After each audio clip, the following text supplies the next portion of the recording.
So guys, may naisipan nga ako dyan. So hindi ko alam kung anong iisipin ko. Hindi ko alam kung anong lutuin ko. Pero may nakita ako. And magluluto ako ng adobong manok. So guys, kumana ako ng manok. And then, yan yung mga ingredients na gagamitin natin. Yan, toyo. Para yan sa adobo.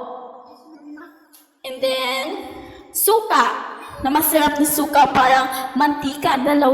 And then, harina, para maging masarap yung fried chicken. And then, crispy fry, para maanghang.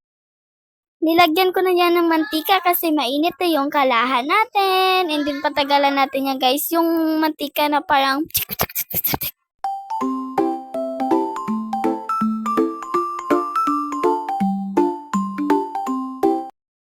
Siyempre guys, lagyan natin ng bawang para maging mabango yung ating niluluto. Yan yung pinakamasarap para maging mabango siya. Yan. O, pugain natin ng pugain.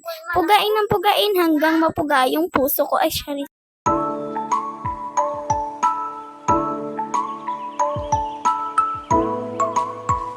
Siyempre guys, lagyan natin ng manok. Kasi yan yung lutuin natin. Siyempre manok, halangan bato guys. Madudunlan ako nun. So, yan guys, patuloy na lugay. Ang puso ko ay nilugay ng pagmamahal. Napiksan ako guys ng mantika kasi masakit. Parang pagmamahal mo na sobrang sakit. Lagyan natin ng toyo para maging sabaw na sabaw.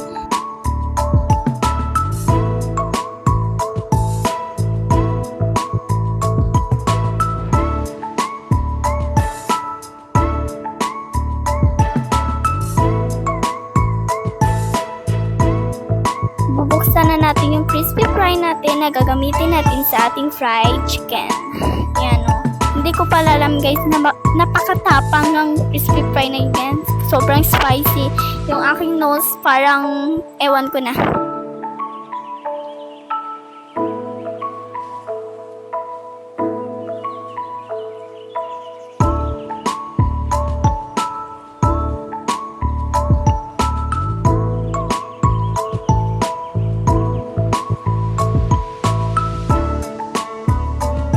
Siyempre guys, harina. Don't forget the harina, the flour. Diba guys? Yan.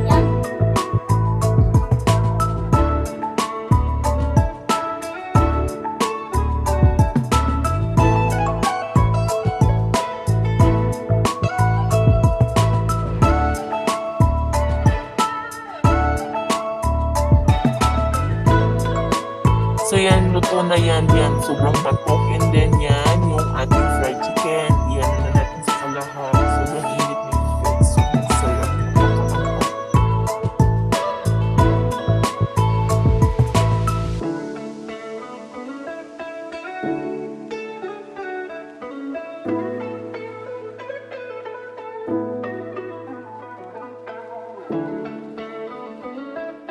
Siyempre guys, kukunin natin para hindi siya mabatok.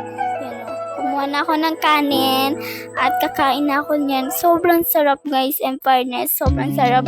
In my own na luto. Yan o. O, yan guys. O, yan o.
Uminom na ako ng tubig dyan guys kasi nabilaukan ako. Sobrang takaw ko kasi ang sarap. Thank you for watching.